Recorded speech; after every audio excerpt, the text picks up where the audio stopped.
नमस्कार। आज मैं फिर आपके सामने अपराध की एक और घटना लेकर आया हूं। आज के अपराध की घटना बिल्कुल हालिया है, एकदम ताज़ी है। घटना है कानपुर की और हैरान करने वाली बात है। पुराने क्राइम की घटनाओं में इस तरह की घटनाएं कम हुआ करती थी। अगर होती थी तो पता नहीं लगता था। हुआ कुछ यूं कि 27 नवंबर को शादी में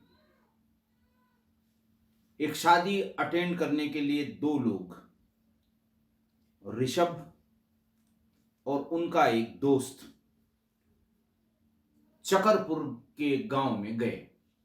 रहने वाले ये लोग कल्याणपुर के शिवली रोड के थे। ये दोनों वहां पर जब शादी के बाद लौटने लगे तो इन्होंने ये नोटिस किया कि इनकी स्कूटी पंचर हो गई। तो वो उसे घसीट कर बाहर की तरफ, उजाले की तरफ ले आने लगे कि कहीं पंचर की दुकान अगर मिल जाएगी तो हम इसे बनवा लेंगे। जैसे ही घसीट कर वो दोनों लाने लगे, दो लोग अचानक सामने आए और ऋषभ पर चापड़ से वार कर दिया। चापड़ से वार करते ही दोस्त ने चिल्लाना शुरू किया। ऋषभ भी भागा और चिल्लाना शुरू किया। आसपास के लोग जैसे ही आते हुए दिखाई पड़े, वो दोनों हमलावर जो इसको और यानी पूरी तरह से मारने के लिए ऋषभ तिवारी को दौड़ा रहे थे, वो भाग गए। ऋषभ को दो जगह बांके की चोट आई। पास के एक अस्पताल में उसके दोस्त ने तुरंत भर्ती कराया और 4-5 दिन में उसके जख्म भर गए। उन्होंने कहा कि कोई ऐसी, डॉक्टर्स ने कहा या हॉस्पिटल ने कहा कि अब कोई डरने की बात नहीं है, कोई फैटल इंजरी नहीं हुई थी, अब आप जा सकते हैं। वो अपने घर आ गया। लेकिन जिस दिन घटना हुई थी उसी दिन उसने तहरीर लिखी और पड़ोसी रामकृष्ण वर्मा को, विश्वकर्मा को उसमें नामजद कर दिया, क्योंकि पैसों के लेन देन का कुछ झगड़ा रामकृष्ण विश्वकर्मा से उनका था। घर आने के बाद 2 दिन बाद अचानक ऋषभ तिवारी की तबीयत खराब होने लगी। अचानक तबीयत इतनी बिगड़ी कि उसकी पत्नी सपना उसे लेकर हैलट हॉस्पिटल पहुंची। हैलट हॉस्पिटल पहुंचते ही, इसके पहले कि डॉक्टर अपना इलाज शुरू करते, ऋषभ तिवारी की जान चली गई। ये वाकया हुआ 4 दिसंबर को। 27 नवंबर को घटना हुई, 2 दिसंबर को वो घर आ गया और 4 दिसंबर को उसकी मृत्यु हैलट अस्पताल में हो गई। ऋषभ के ऊपर जब हमला हुआ और उसने जो रामकृष्ण विश्वकर्मा के खिलाफ मुकदमा लिखाया, वो हत्या के प्रयास का मुकदमा था, 307 आईपीसी का। जब डेथ हो गई तो मेमो फौरन थाने को भेजा गया और ये 307 यानी अटेम्प्ट टू मर्डर को मर्डर में कन्वर्ट कर दिया गया, यानी 302 आईपीसी में मुकदमा। चूंकि हत्या के प्रयास में मारा था, सीरियसली इंजर्ड था और 2 दिन बाद उसकी मृत्यु हो गई। पोस्टमार्टम के लिए बॉडी भेजी गई। पोस्टमार्टम रिपोर्ट में भी यही आया cause of death due to antemortem injuries आना भी था। डॉक्टर्स ने हालांकि बताया कि चोट ऐसी नहीं थी, लेकिन पता नहीं ऐसा क्या हुआ कि 2 ही दिन बाद हेलेट में उसकी मृत्यु हो गई।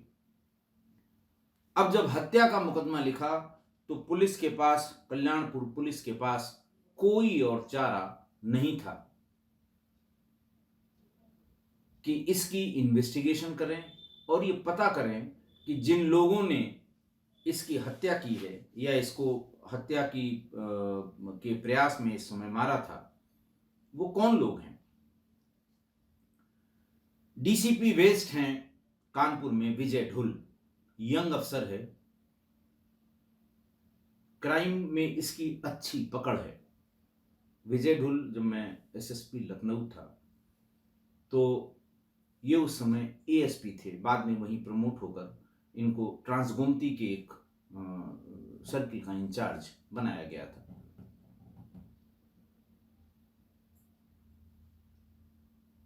तो विजय ढुल ने क्राइम ब्रांच को बुलाया, बाकी लोगों को, जो संबंधित लोग थे, उनसे बातचीत की और ये कहा कि पता करिए कि जिस समय चापड़ से हमला हुआ उस समय वहां कौन कौन लोग थे।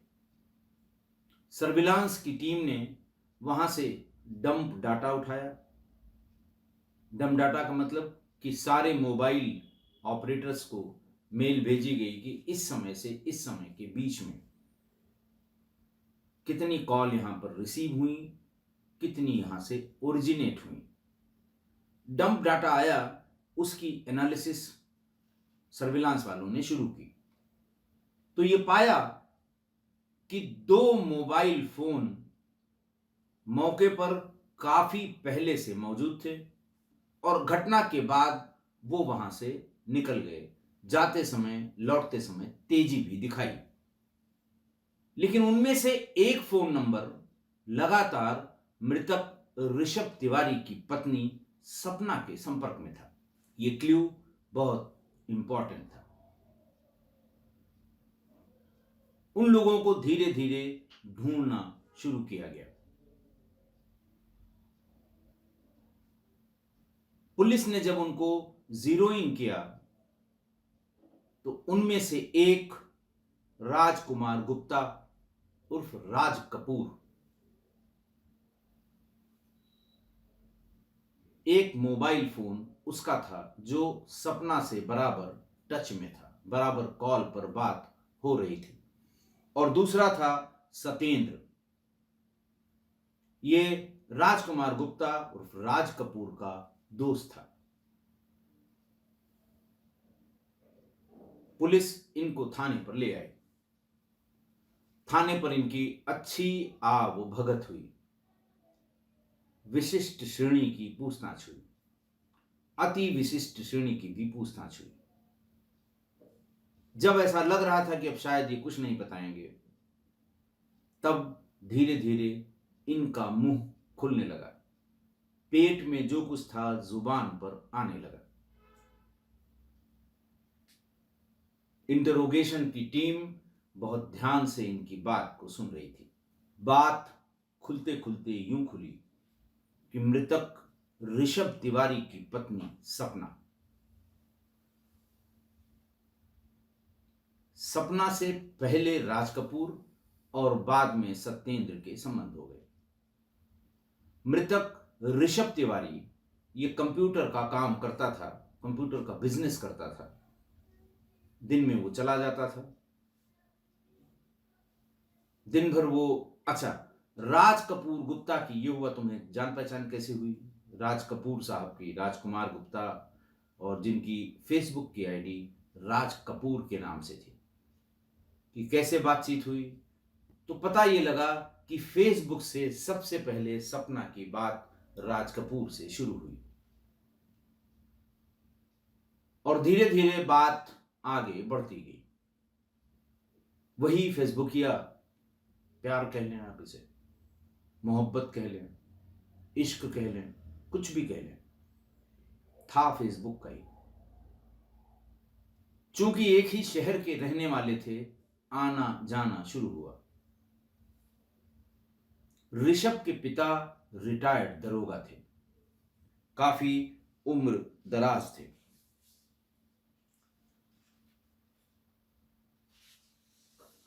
वो भी उसी घर में रहते थे। मां का पहले देहांत हो चुका था। किशोर चंद्र त्रिपाठी ऋषभ तिवारी के पिता का नाम था और उनकी पत्नी भी फूड इंस्पेक्टर थी। लेकिन कुछ साल पहले पत्नी का देहांत हो गया तो किशोर चंद्र त्रिपाठी जी अपने बेटे और बहू के साथ मकान में एकाकी जीवन व्यतीत कर रहे थे। इसी बीच में ये फेसबुक पर दो कीड़े, फेसबुकिया कीड़े दोनों आपस में मिल लिए, आना जाना शुरू हुआ। सबसे पहले चूंकि वो रिटायर्ड दरोगा थे, वो चौकन्ने दिमाग वाले थे, आंखें भी खुली रखते थे, उन्हें कुछ शक हुआ। उन्होंने अपनी बहू सपना से कहा कि हम इज्जतदार आदमी हैं और इस तरह से ऐसे आदमियों का घर आना जाना ठीक नहीं है। बहू ने उनको डपट दिया, आरोप लगाने की बात भी कह दी। लेकिन अगले ही दिन उसने राजकुमार गुप्ता यानी राज कपूर से ये कहा कि ये बुढ़ा किसी न किसी दिन हमारा भंडाफोड़ करेगा। ऋषभ को ये बात पता चलेगी, दोनों का मिलना जुलना बंद हो जाएगा, कोई तरीका निकालो। ऋषभ के कीड़े भी कुल बुला रहे थे, लिहाजा उन्होंने कहा बिल्कुल पूरा प्लान तैयार है। इसी बीच ऋषभ के दोस्त सत्येंद्र का भी आना जाना सपना के यहां शुरू हो गया। ऋषभ ने राजकुमार ने सोचा हम अकेले क्यों फंसे, साथ में सत्येंद्र को भी ले आया। दोनों से सपना के संबंध हो गए। सत्येंद्र से ये शेयर किया गया, ये बताया गया, मतलब दोनों की उपस्थिति में सपना ने बताया कि बुढ़े को रास्ते से हटाना बहुत जरूरी है।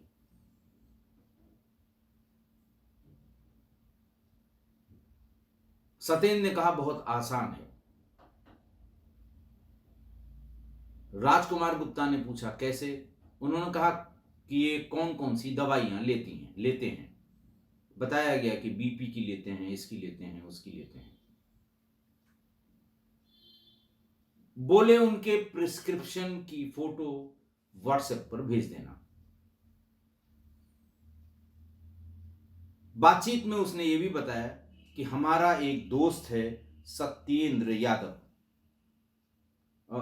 यादव, जो पहले मेरे मकान में कई साल किराएदार रहा है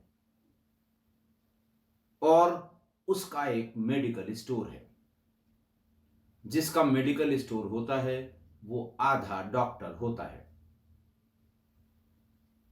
और बताया कि हम तुमको ऐसी दवाइयां दिलवा देंगे कि कभी पोस्टमार्टम में नहीं आएगा और तुम्हारे ससुर हमेशा के लिए विदा हो जाएंगे।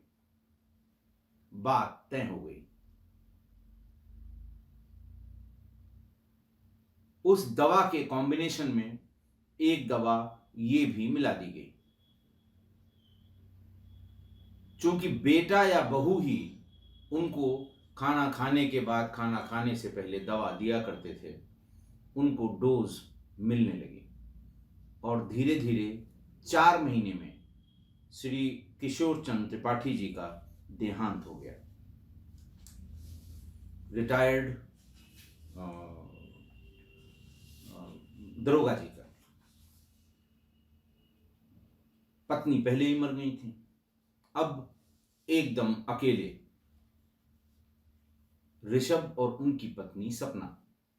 2 साल पहले ही शादी हुई थी, कोई बच्चे भी नहीं हुए थे। 2020 की फरवरी में इन दोनों की शादी हुई थी। और ऋषभ दरोगा जी की इकलौती संतान थे। उत्तर प्रदेश पुलिस के रिटायर्ड दरोगा थे। आप सोच सकते हैं कितने करोड़ की प्रॉपर्टी रही होगी। प्लॉट तो रही होंगे 4-6 जगह।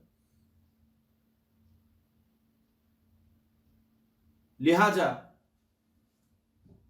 अब एकदम जब फ्री हो गए तो ये दोनों लोग, राज कपूर साहब और उनके मित्र सत्येंद्र, इधर ऋषभ अपने कंप्यूटर के बिजनेस के लिए सवेरे निकला 8:30-9 बजे, थोड़ा बहुत घर का काम धाम किया और उसके बाद ये दोनों आ धमके।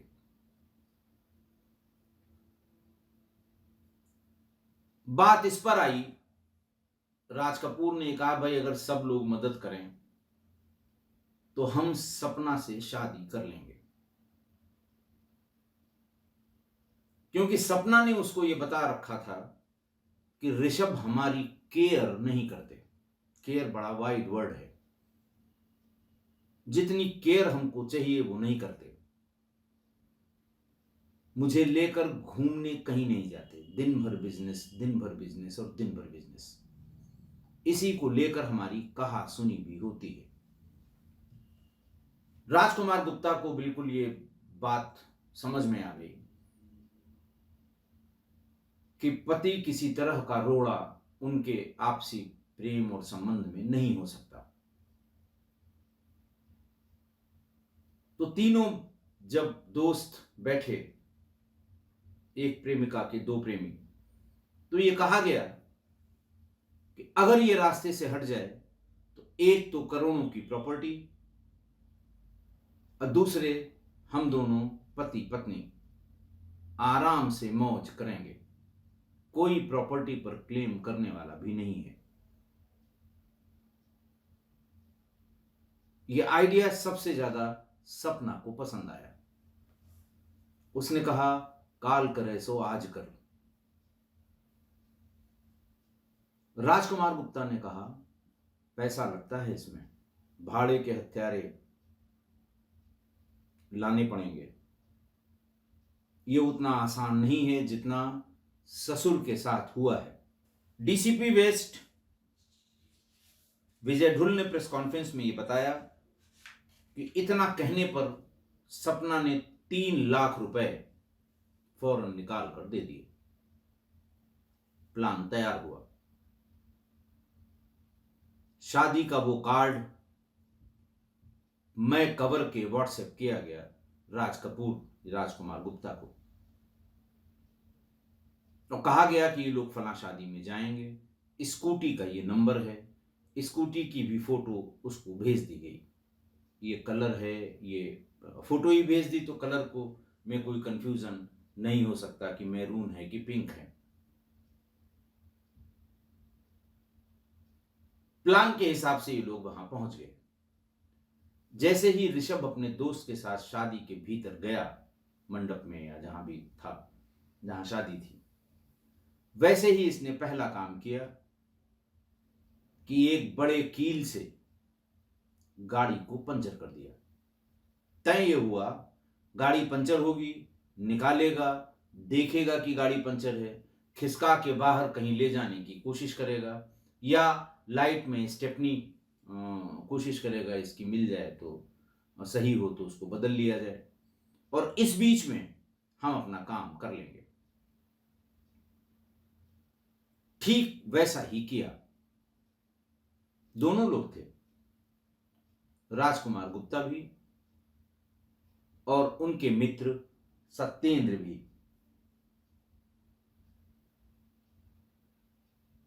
चापड़ से मारा, वो घायल हुआ, लेकिन इतना शोर हुआ कि उन्हें मैं चापड़ के भागना पड़ा।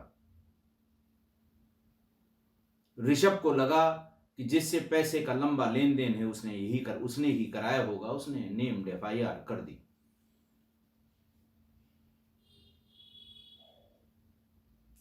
हम लोगों को और बड़ी खुशी हुई कि हमारा प्लान सक्सेसफुल हो गया। लेकिन जब 5 दिन बाद अस्पताल से डिस्चार्ज होकर आ गया और अस्पताल में भी इन लोगों ने पता किया, सपना बताती रही कि मरेगा नहीं। डॉक्टर्स ने कहा है इंजरी फैटल नहीं है, किसी वाइटल पार्ट पे नहीं लगी है। फौरन तीनों ने मिलकर प्लान बी बनाया। उन्होंने कहा अब वो प्लान चलेगा जो ससुर में इस्तेमाल किया गया। पुलिस ने सारे मोबाइल रिकवर कर लिए। डाटा रिकवरी टूल से सारे चैट और ये सब निकाल लिए गए। ये पता लगा कि ऋषभ डायबिटीज की टेबलेट्स खाता था, दवाई खाता था। उसी के साथ दवा और एक इंजेक्शन जो अस्पताल से लिखा गया था लगाने के लिए, उसकी जगह एक जहरीला इंजेक्शन। ये सपना को दे दिए गए कि इसका काम हो जाएगा। पुलिस ने एक चैट भी जारी की। चैट देखकर, पढ़कर, जो सपना और राज कपूर के बीच हुई थी। आप भी सुनिए। सपना ने कहा कि लाल वाली दवा दे दी है, कितना टाइम लगेगा? राज कपूर ने कहा 30 मिनट के अंदर दवा का असर पूरे शरीर में फैल जाएगा। सपना 10 मिनट के बाद? तो उसने कहा हां। उसने कहा हां, असर होने लगा। अब वो तड़प रहा है, लग रहा है कि बस जान निकलने वाली है। राज कपूर ने कहा अच्छा जल्दी से वीडियो कॉल करो। सपना ने कहा अब क्या करना है, मुझे कुछ समझ में नहीं आ रहा है। ये वीडियो कॉल पर बात हो रही है। राज कपूर ने कहा घबराओ नहीं, पति की सांसें थमने वाली हैं। तुम जल्दी से इसे किसी अस्पताल लेकर जाओ, इलाज का पूरा नाटक करो, जिससे सभी को लगे कि बीमारी से मौत हुई है, पुरानी चोटों से नहीं। सपना ने कहा तुम कहां हो? राज कपूर ने कहा मैं तुमसे बाद में मिलूंगा। तयशुदा कार्यक्रम के अनुसार सपना ऋषभ को लेकर हॉस्पिटल पहुंच गई। और मैंने बताया कि हेलट इसको ले गए।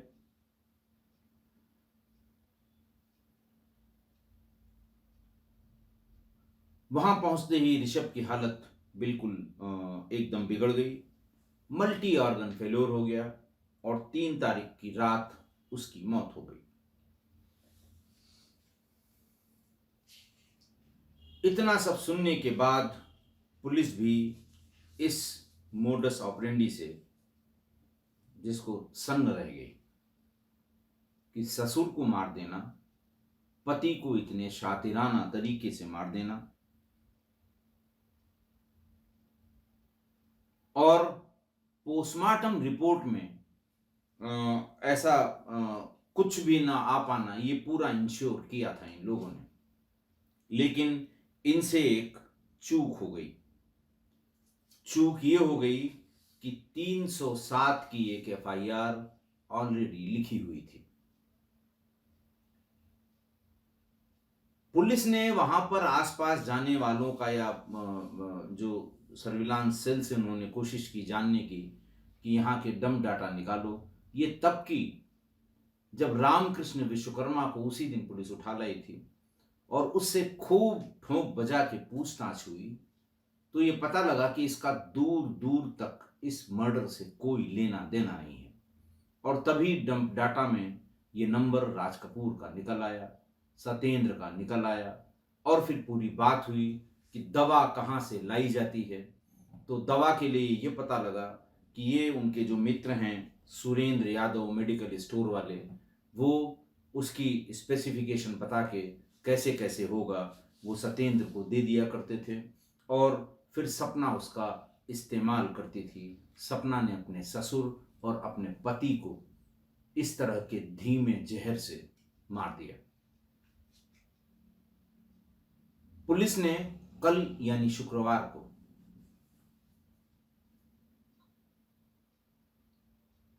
कल यानी 9 दिसंबर को 4 लोगों को गिरफ्तार किया।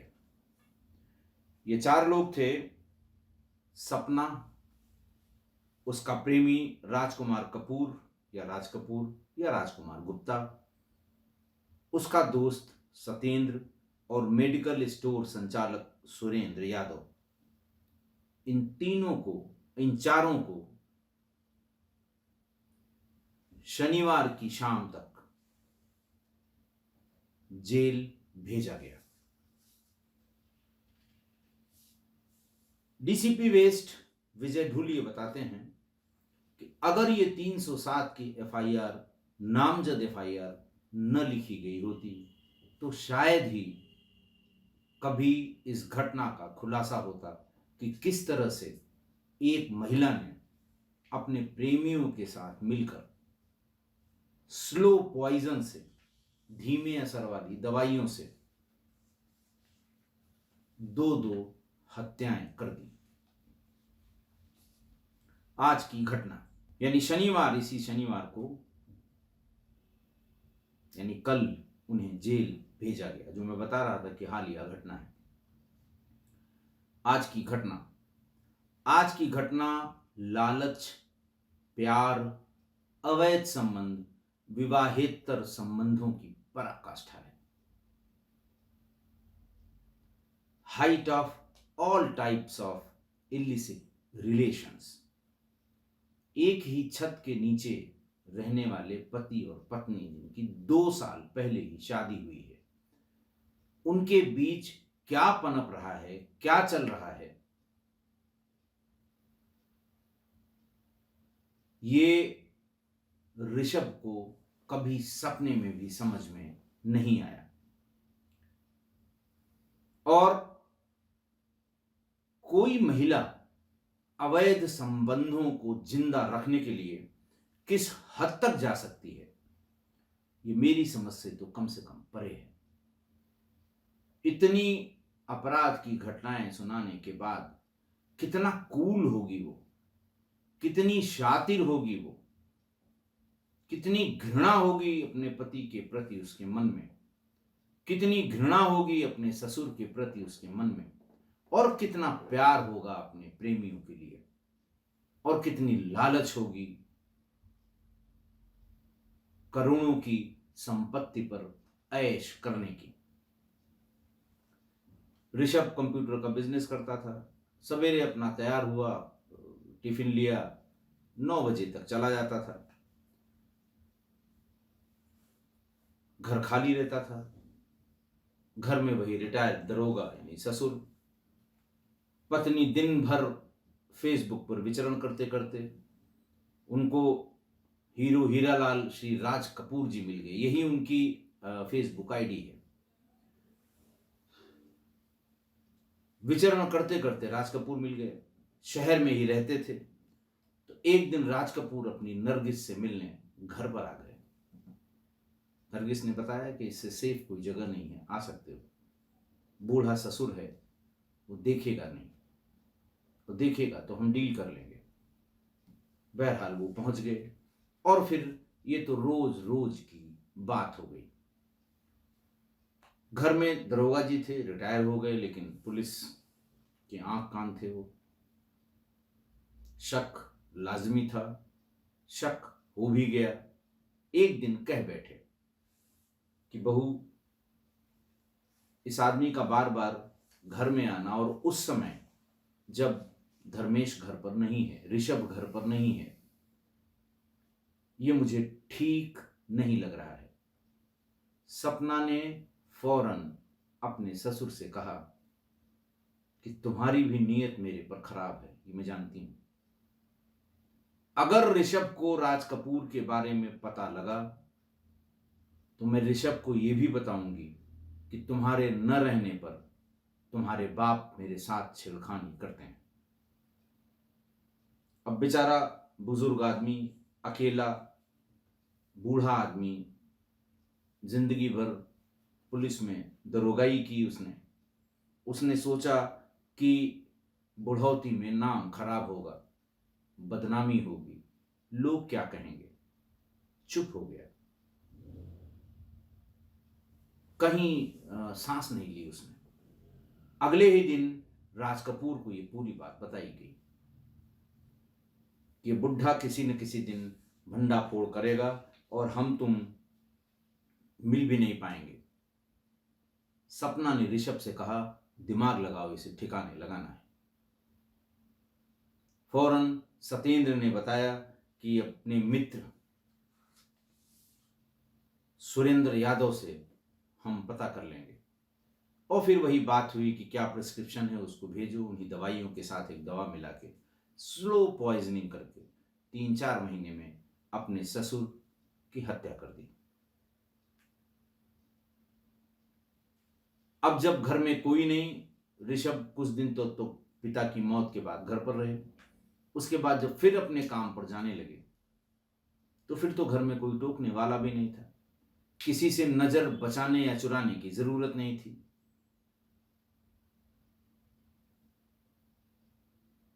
कोई रोक टोक करने वाला नहीं था। फिर तो खुला खेल फर्रुखाबादी था। 2 लोग, अकेला, 3 लोग, जिसकी जब मर्जी होती थी घर के भीतर होता था। लेकिन एक दिन कपूर साहब की पेन छूट गई और एक दिन कपूर साहब की रूमाल छूट गई। शाम को वापस लौटने पर ऋषभ को कुछ डाउट हुआ, शक हो गया।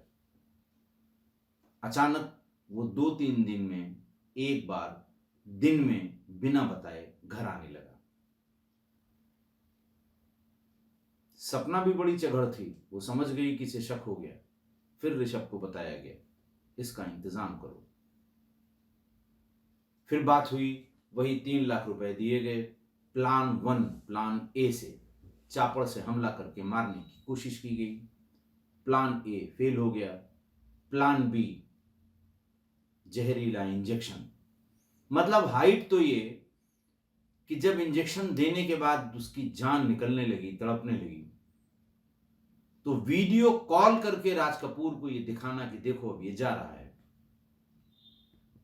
अब पूरी प्रॉपर्टी हमारी और तुम्हारी, आराम से ऐश करेंगे। अब क्या कहा जाए इसको। एक पुराना गाना है, फिल्म है सत्ते पे सत्ता, वर्ष है 1982। गायक हैं गुलशन बावरा और किशोर कुमार।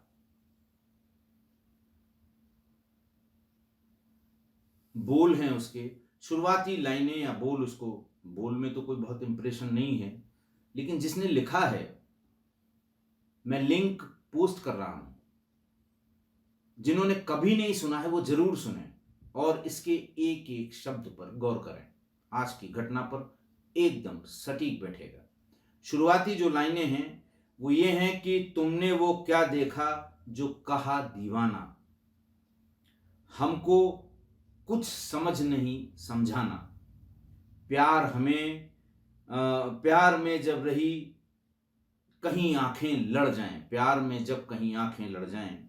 और 3-4 लाइनें हैं और इसका टेक यानी जो बार बार रिपीट होता है वो है कि प्यार तुम्हें किस मोड़ पे ले आया और दिल करे हाय कोई तो बताए क्या होगा। हम बता रहे हैं क्या होगा, वही होगा जो आज की घटना में हुआ है और यही होता आया है, यही होता आएगा। शब्दों का चयन बहुत अच्छा है, आप जरूर सुनिए और एक एक शब्द को इस घटना से रिलेट करके देखिए। आशा है आप मेरी इस बात से सहमत होंगे। आज के लिए इतना ही, बहुत बहुत धन्यवाद। कानपुर में पति और ससुर को दवाओं के ओवरडोज से मारने के मामले में नया खुलासा हुआ है। पति की मौत के वक्त महिला ने प्रेमी को वीडियो कॉल की थी और फिर मैसेज कर बताया था कि उसकी सांसें थमने लगी हैं। जिस पर प्रेमी ने उसे इलाज के लिए अस्पताल ले जाने का नाटक करने की बात कही। इस हत्याकांड में पुलिस ने प्रेमी और महिला समेत 4 आरोपियों को गिरफ्तार किया है। घरेलू कलह की वजह से राज कपूर से महिला की नजदीकी बढ़ी और फिर दोनों ने मिलकर मर्डर का प्लान बनाया था। Bureau report, Dainik Bhaskar.